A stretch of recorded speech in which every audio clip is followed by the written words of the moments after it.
Good day, Singapore. This is Sir Bobby Robson. For all your football news, stay locked on SportsZone on 938. Live. From 938 Live. This is Formula One driver Fernando Alonso. Hi Singapore, I'm Jürgen Klinsmann. Hi, I'm Martin Tyler. This is Annika Sorensen. Hi Singapore, this is Johnny Wilson. You're locked on to the best in sports. Cheers.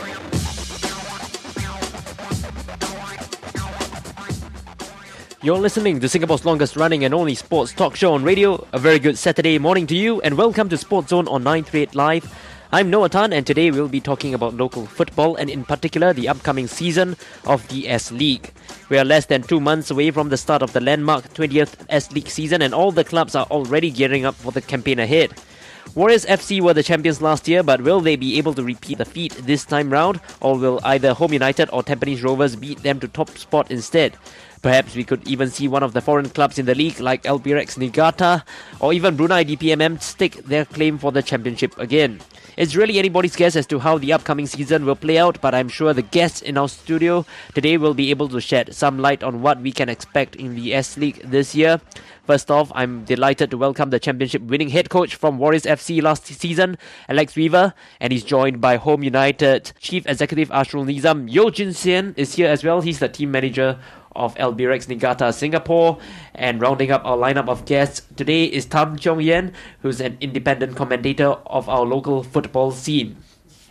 So welcome to the show, guys. Let's not waste any time because I know we have a lot to cover today and you all have a lot to say as well. So let's kick off our show proper. Let's start with you, Alex. A quick review of your title-winning season. The last time the Warriors won the league was in 2009. So what did you do or change to bring success to the team?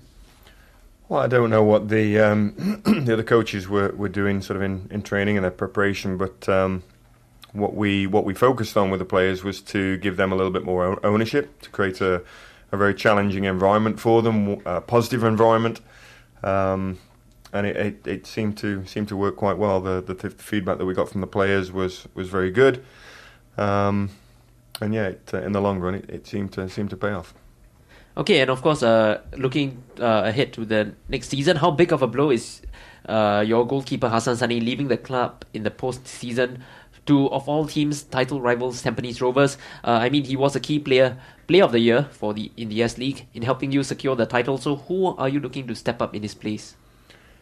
Yeah, he's been a very, very good player for the Warriors, and he is for Singapore, and you don't want to lose that kind of player. Very influential for us last year. But it was a case of he wanted to move on. He'd indicated that he wanted to try his luck overseas and to pursue that. As it happened, it didn't work out. But from what I understand, he's still looking at options over there. I understand that he's got. I don't know whether it's certain or not, but I think there's a clause in his new contract. So if there's any opportunities overseas, then he'll probably pursue that. So that's not something really that I wanted to get into and risk losing a player midway through the season.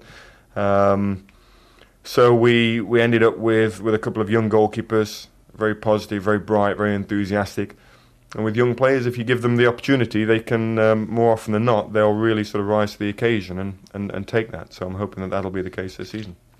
Okay, and well, everyone will view the Warriors as the team to beat. They always say it's harder to retain the title than to win it.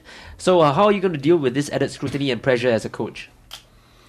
Well, we talk to the players all the time about the pressure of playing for the Warriors Football Club. They're used to that.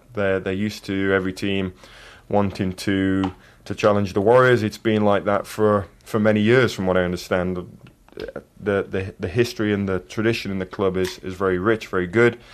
And so we're used to that. I go and scout games and I see certain opposition play and then I come and obviously see them play against us, and you see a little notch or two raised in their game. So we're used to that. We're used to pressure.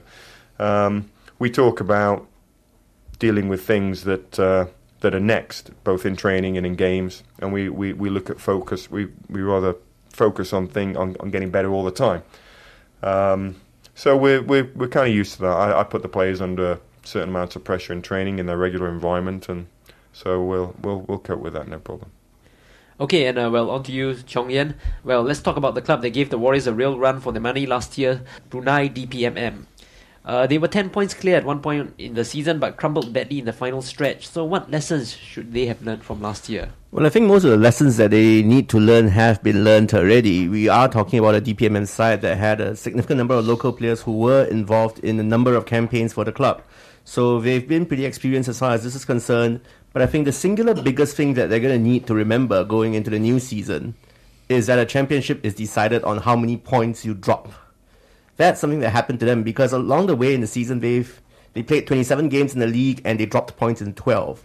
That's quite a bit. That's slightly under half, and it proved to be important because over the 18-year history of the S.League, taking away the very first season when they did the Apertura Clausura format, in the 18 seasons that followed, you've seen only one team win more games than everybody else and not win the title. So that's a lesson that DPMM are going to have to learn, that it doesn't matter if they score the most goals in the league as they did last year. It doesn't matter if they conceded the fewest in the league as they also did last year. You've got to win more games than everybody else. So you got to step up where it counts rather than adding the icing on the cake, etc., right? Yeah. Okay, well, and what did you make of their manager Steve Keane in his debut season in charge of DPMM? He came with a huge reputation. You know, he was in charge of Blackburn Rovers in the Premier League. But did he live up to his huge reputation? I think by and large, he's done pretty well with what he's achieved at DPMM in his first year. What we have to understand, and this is something that doesn't go public very often, is that Keane was hired by the Crown Prince of Brunei, no less, on a mission that is more complex than what he's supposed to do at DPMM itself. He's got a brief to train up the local coaches in the country so that they can be of a higher level than they already were. And the results of that are not going to be directly reflected on the S.League, at least not while he's around. And he's had quite a bit of influence as far as that's concerned. He's even been chosen to cover as a national coach when Brunei did their qualifiers for the Suzuki Cup last year. So that's a pretty complicated brief. All in though, he's definitely brought in a lot of good experience to the club. He's had the players train on a different regimen in terms of fitness building. And that's something that's really brought DPMM up a whole big notch. Okay, well, let's move on to the protectors Azrull. Now, Home United had a pretty good year in the league last campaign as well and finished in 4th place, but you all came close to securing the Singapore Cup, yet eventually lost out in the final to Balestier. So how would you rate your season overall last season?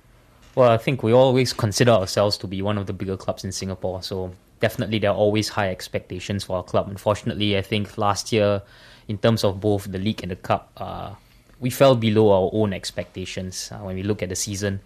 But of course, now that we're moving in a new direction, I feel for the club, we don't want to rate how good a club has done based on just how the S-League has done. I mean, the S-League is of course the figurehead of the club, but at the end of the day, I'm also proud to say that we had an unbeaten Prime League team. We swept the under 14, under 16, and under 18 cups in the COE, and now the task is how can we bring and how many of these players can we actually bring into the S-League? And of course, with our new local coach in charge, we do hope that we can see more of this transference. So definitely from the S-League side, we can improve. But overall as a club, I wouldn't say necessarily that it was an absolutely bad year for us. Well, it's wonderful to know that you guys are still concentrating on the youth as well. And anyway, I'm sure you'll be looking to breach the gap at the top of the table this year, but you won't be able to do it without influential playmaker Lee Kwan Woo, who has left the club to return to South Korea. Now, how big of a miss will he be for Home United? I personally enjoyed watching him play, so what do you think?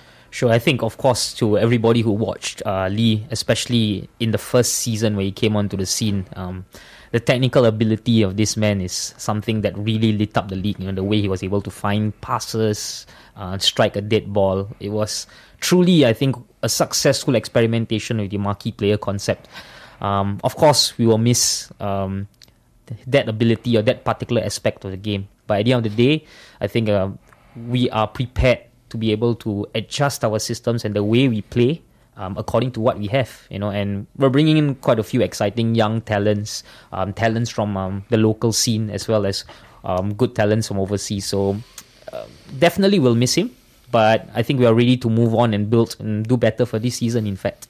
You're listening to SportsZone on 938 Live, and today we are chatting about local football and the upcoming season of the S-League. If you have just joined us, we have in our studio Warriors FC head coach Alex Weaver, Home United chief executive Azrull Nizam, team manager for Albirex Niigata Xian, and Tam Cheong Yen, who's an independent commentator for the S.League.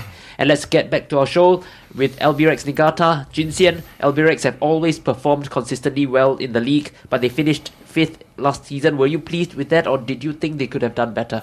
Well, we definitely could have done better.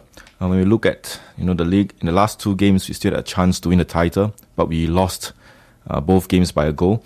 In the end, we finished 5th, but I think we have to look at the score lines that we had. We conceded too many goals. We kept very few clean sheets, and we were not clinical enough in front of goal as well. So these are the few areas we will look to improve as the new season comes.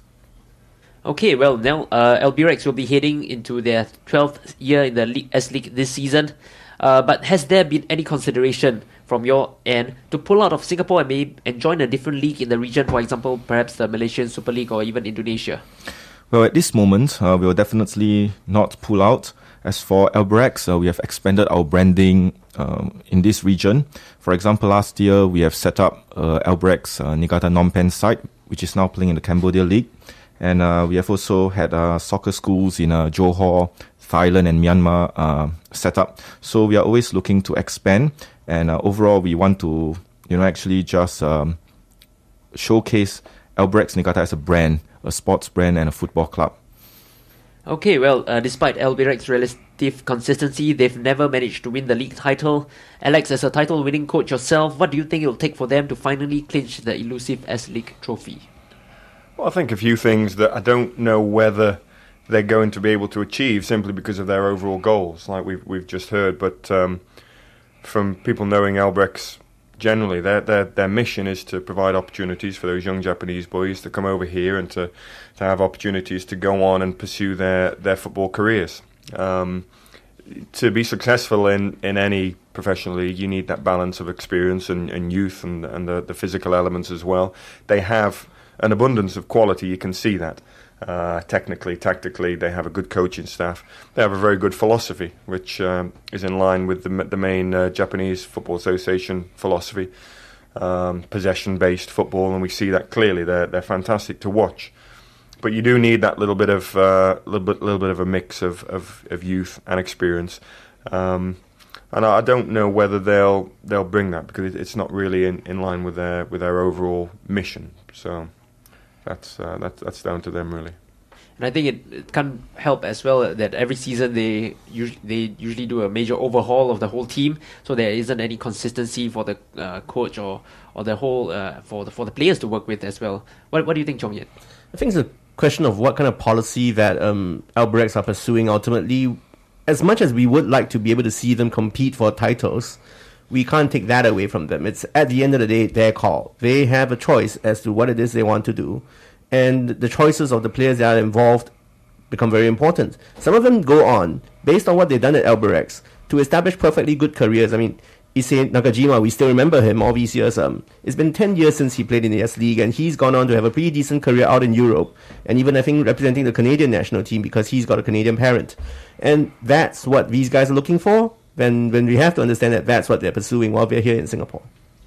Okay, alright, let's move on to Tampines Rovers. They've made several huge signings already this season and seem really intent on reclaiming the S.League title, but I think the biggest signing was not that of a player, but that of their head coach, V. Sundramoorthy, the legend, the local football legend himself. So, Xian, how important was it for Tampines to have secured the services of a relatively high-profile and experienced head coach in Sundram?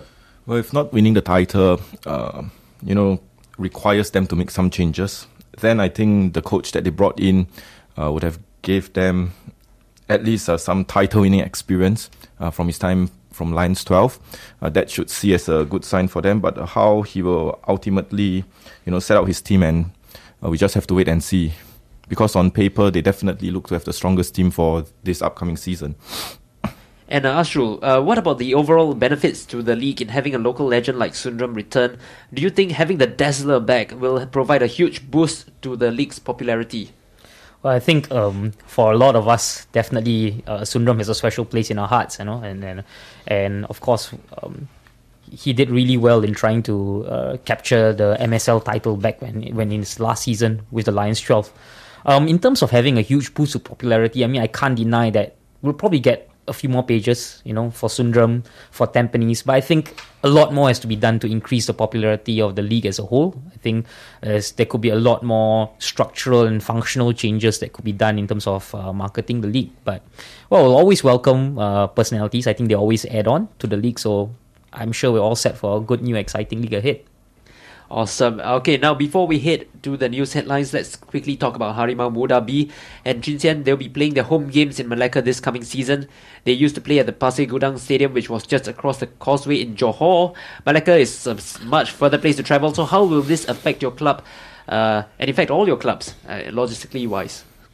Well, if you are going there by bus, then I think the quite obvious issue is with the longer ride. It may, cause fatigue to the players. By the time they reach the stadium, they may not be in the best form to play. So probably we can look to follow, other clubs previous season. Even though they played at Pasir Gudang, they actually stayed overnight in a hotel, get the players fresh the next day to play. But all these will involve costs as well. So, with everything quite uncertain, we'll just have to wait to see if we are really playing in Malacca before making a decision. Okay, what about you, Azrull? How will Home United be approaching this issue? Well, it's a longer trip up to Malacca, but this is professional football, if you go anywhere else in Europe, the 3-4 hour drive is just standard fare for the teams that are travelling up and down. So I think the players got to take it on. As a club, we'll plan logistically. Of course, Xian mentioned that there will be cost issues, and I think that it's always going to be something for the club to consider. But I think we're more than ready for it. I believe that Malacca had some strong support back in the time, so perhaps it could be a strategic move for Harimau Muda to be there, and we welcome the chance to play in different areas for us. Yeah, that's professional football. We're ready for it. The interesting thing that I should mention at this point, though, is that it's going to be an equally challenging thing for the media to work in terms of covering the game in Malacca. Because driving over to Pasir Gudang was easy enough for those who had cars. For the ones who didn't have cars, they had to think of something else. And now everybody has to think of something else, and that's going to present a challenge in terms of trying to bring the game, as it happened in Malacca, over to Singapore. Established mainstream media is going to have no real difficulty doing this, I think, apart from trying to allocate some budget for it. But for the more independent online presences, that's going to be a very interesting challenge to look forward to in the new year. Of course, and I think this will affect Harimau Muda as well, because that means they will have to travel much further from their home base to Singapore, because they'll be playing away games, home games, away games, home games. So I think, whereas for teams in Singapore, they'll just have to travel once and then come back and then they'll play in Singapore as well. Finally, Alex, a very quick one. Harimau Muda finished wooden spoonies last year. They generally had a very poor season, but you expect them to struggle again this year? Well, it depends. They're a development squad, so it depends on which lads they're promoting. I understand it's a Harimau Muda A side, is it, this year, rather than a B side? But you have to imagine, or you have to think that some of the players that were in the team last year are probably going to be promoted as well. Whether they're going to have a few more experienced older players in there as well, because let's not forget that the A side that played in the S.League in the last couple of years, or a couple of years ago, that was a very, very good side. You have players like Gary Robert playing in that side, and so if they add a little bit more from the older, include a few more older players, then I'm sure they'll be stronger than last year. Okay, well, it's half-time right here on SportsZone, and the news headlines are up next. When we resume in a few minutes, we'll continue our chat on the upcoming season of the S.League, their recent changes or non-changes, as well as the general future of Singapore football. So stay tuned, because it's all happening on SportsZone right here on 938 Live. Hey Singapore, this is former Liverpool and Real Madrid winger Steve McManaman. You're locked onto SportsZone on 938 Live.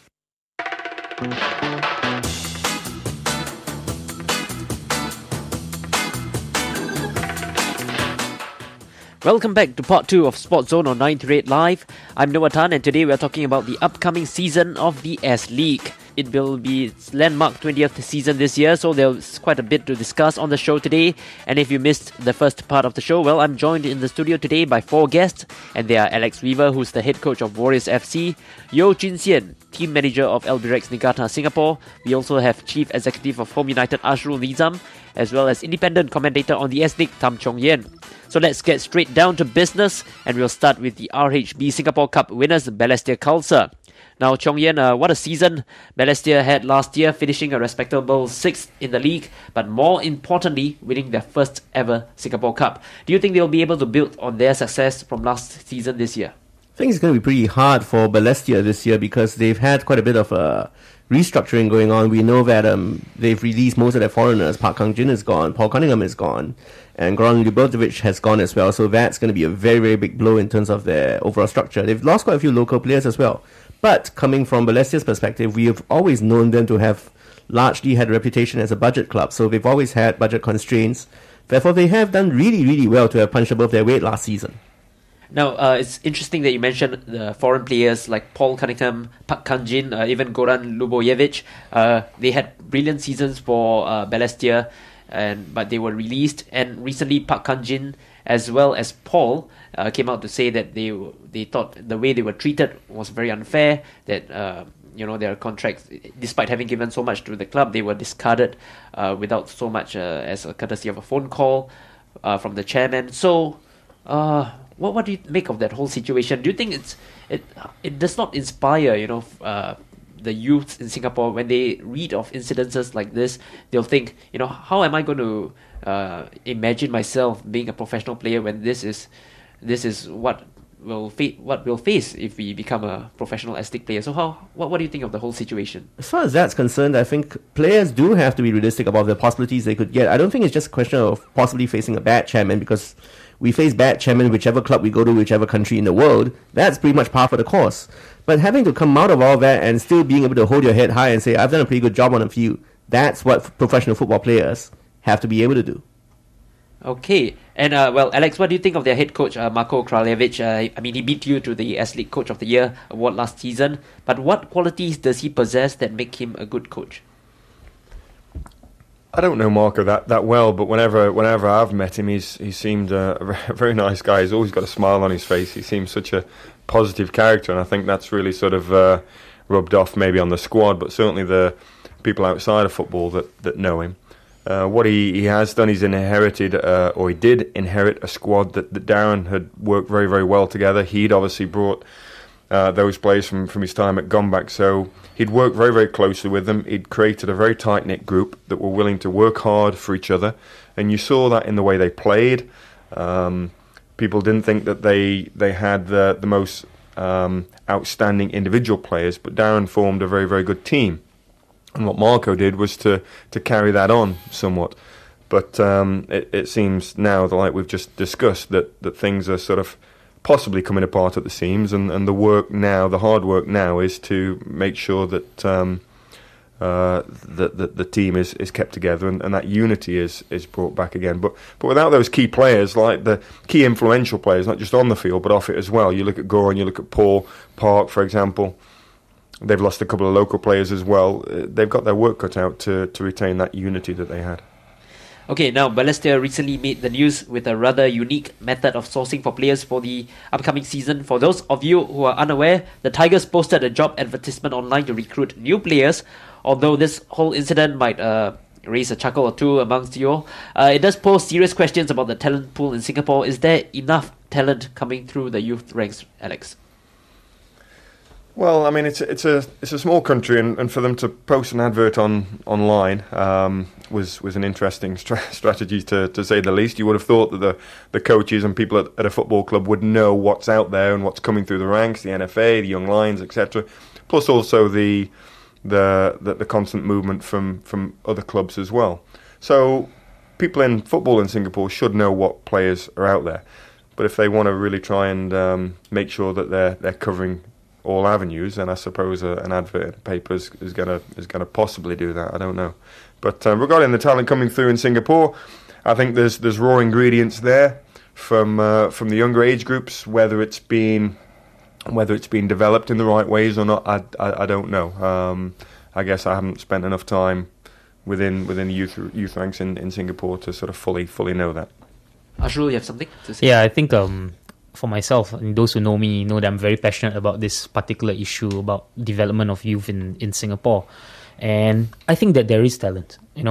I watched the FA Cup final of the under-18s. There was, I think, the under-17 of the Warriors and the under-18 of Home United. To be honest with you, it was more exciting, and there was some really good quality there, more than some S.League matches that I've watched, actually. And I think there is talent out there. The bigger question is, are the structures and is the organisation of this whole system in place to bring the youth from grassroots to glory?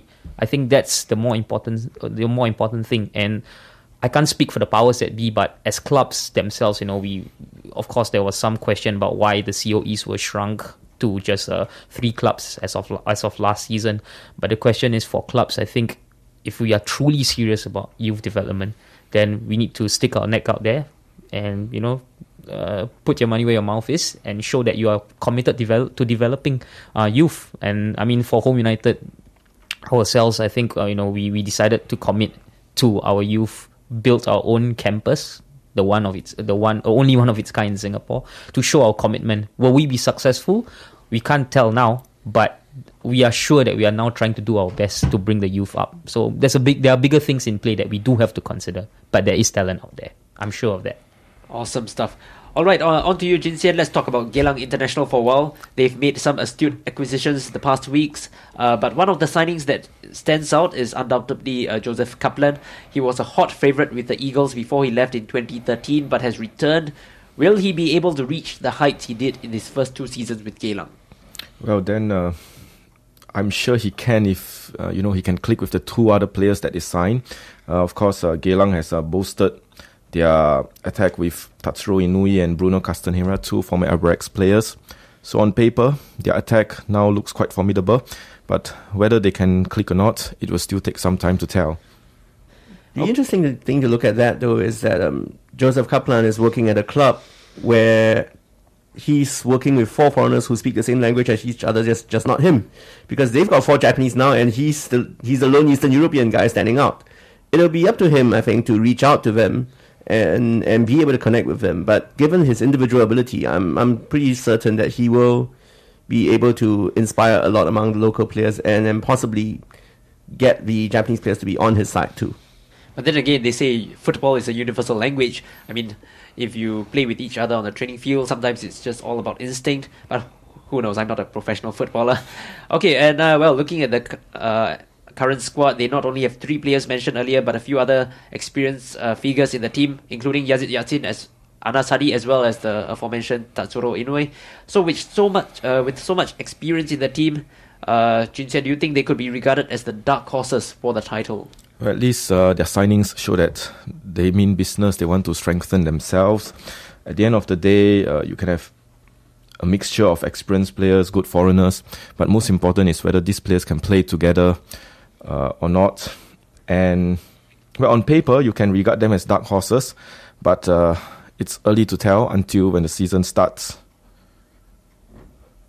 Okay, and of course they also have a very experienced head coach in Jörg Steiner-Brunner. He's done decently well, all things considered so far. And speaking of head coach, back to you, Azrull. Home United, Lim Lee Seng left the club after 5 years. How has he impacted the club over these years, and what's the legacy that he has left behind?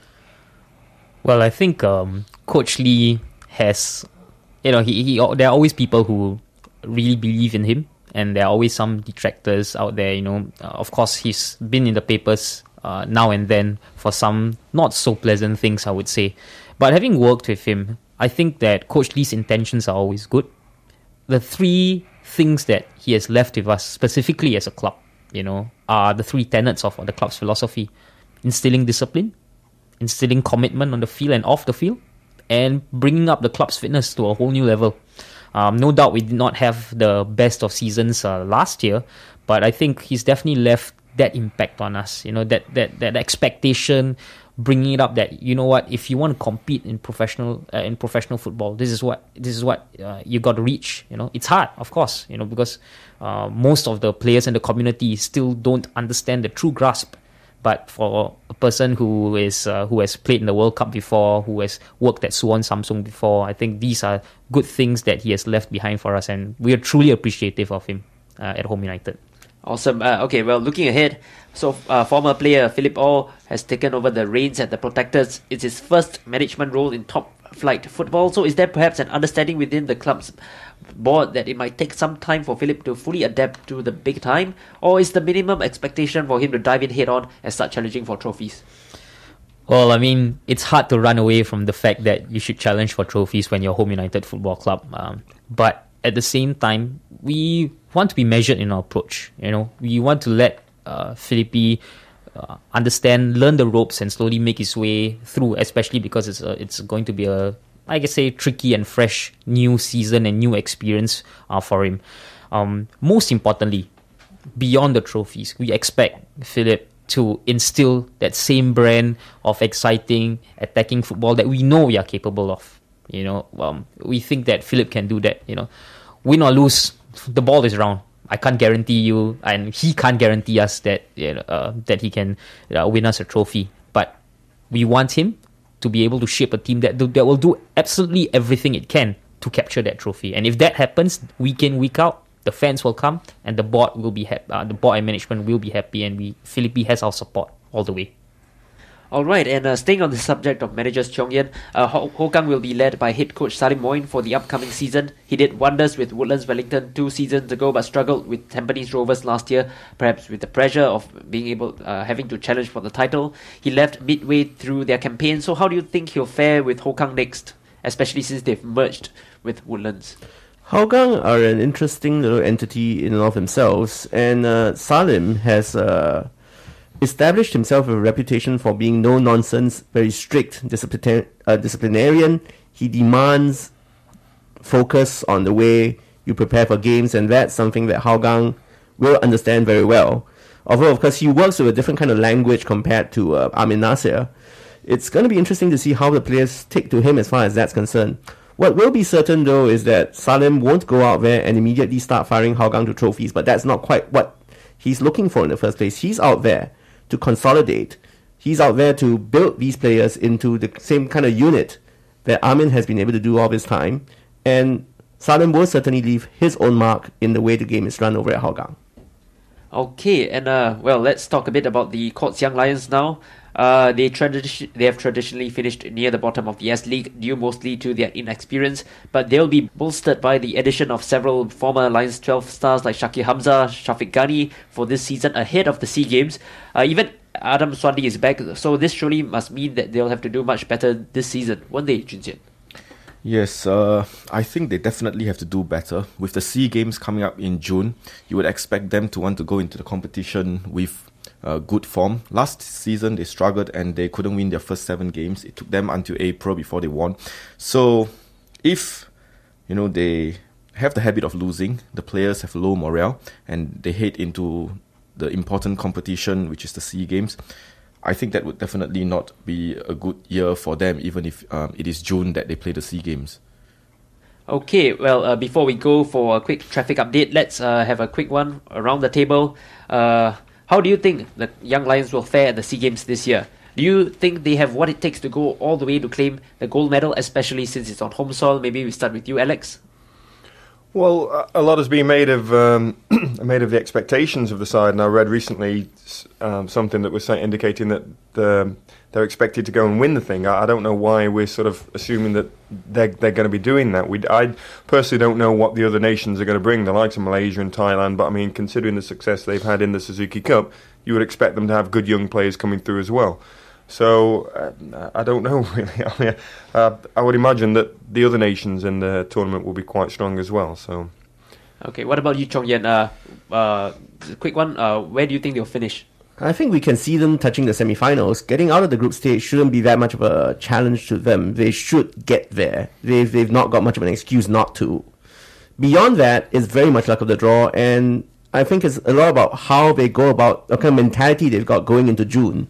That's going to decide whether they can get beyond the semis into the final, or whether they will go out in the semis and take a bronze medal as they've done for quite some time. Alright, thanks Chong Yen. And that's our preview of the 20th season of the S-League. Time now for a quick traffic update. When we come back, we'll catch up yet again with our guests in the studio as we talk about the future of football in Singapore in general. So time now for Traffic Watch. Hi Singapore, this is Shah and I play for national football team. For all your football news, stay tuned to SportsZone on 938 Live. Welcome back to the final stretch on SportsZone, and as mentioned earlier, we'll now turn the focus to the future of football in Singapore in general. Now, there have been suggestions that one of the main reasons why the footballing quality in the Republic has stagnated so far is that there is a lack of professionalism from the ground up. A lack of professionalism amongst the players in particular could be a problem. You hear of players smoking, eating unhealthy food, generally not really ensuring they are in tip-top condition. Only a select few, like Alex Durich, are the exceptions. Do you agree with this viewpoint, Azrull? Well, I think definitely in terms of professionalism, both the clubs and the players can do a lot more. You know, I mean, if we see ourselves as being truly professional, I think I would say there's still a long way to go, despite being 20 seasons old this year. So I think everybody has to play their part to be able to reach this level. Players have to realize that we are professional. We should train like professionals on and off the pitch. And clubs have to also realize that if we want to call ourselves a professional club, we need to do everything professionally. So yeah. And of course, there were plans to try and help the future of Singapore football by revamping the S.League. After all, it stands to reason that if you improve the local league, you improve the standard of the country's football overall. And one of the huge changes for next season was the downsizing of the league from 12 teams to 10. Tanjong Pagar United will be sitting out, while Woodlands, as mentioned earlier, will be merged with Hougang. So what do you make of this change, Alex? Will this benefit the league and make it more competitive? I don't know. I think only time will tell. It's unfortunate that we have to lose 2 football clubs in Singapore with a fan base, with tradition. You would think that making the league better would mean bringing in more teams and creating more teams. It would be nice to see Gombak come back and retaining the likes of Woodlands and Tanjong Pagar. But only time will tell whether this is going to do the football any good over here. Okay, but there was one proposal which really had the public riled up. Not only the public, several players and ex-players as well. And that was the rule which stated that each club could only have a limited number of players aged 30 and above. This ruling was eventually rescinded, but I think it's fair to say the damage to the league's reputation was already done. Do you think the relevant authorities could have handled the whole situation better, Xian? I'm sure they could have, right? Yeah, they could have done better, but one big question was, did they even consult, a HR advisor in the first place? Because why come up with a rule only to find out that they have broken a law in, employment fair practice? It seems so unfair. And at the end of the day, if a professional player can play beyond the age of 30 and he shows good performance, I think he should be considered as well. There shouldn't be any age limits, unless you're talking about a youth squad, those under 23s, under 22s. Well, then again, I personally can see the thought process and reasoning behind the initial proposal. I mean, in order for football in Singapore to progress, we must place more emphasis in building and molding the players of the future, like Azrull mentioned earlier. So do you think this whole age limit rule can be implemented in the future, maybe in a different format, in a more gradual manner, perhaps? Would that make it easier to accept? What do you think, Cheong? I don't think it's necessary to go about doing quotas. You don't need to have a quota system in order to protect young players and keep the older guys, seasoned, experienced professionals from carrying on in their jobs. What you do need is the ability of the system at large to be able to train the young guys so well that on their own merit, they are able to bump the 30-year-olds out of the team and nobody can complain because they were a better player. That's what you're going to need, and that's not easy to do because there's so much to be done. We just talked about youth development just now, and we have a lot of youth development programs that carry on fine until the player turns 24. That's when they all begin to drop out of the system for various reasons, and that's something that's going to need to be looked at as to why it is that we have such a tremendously high attrition rate when players are only in their mid-20s.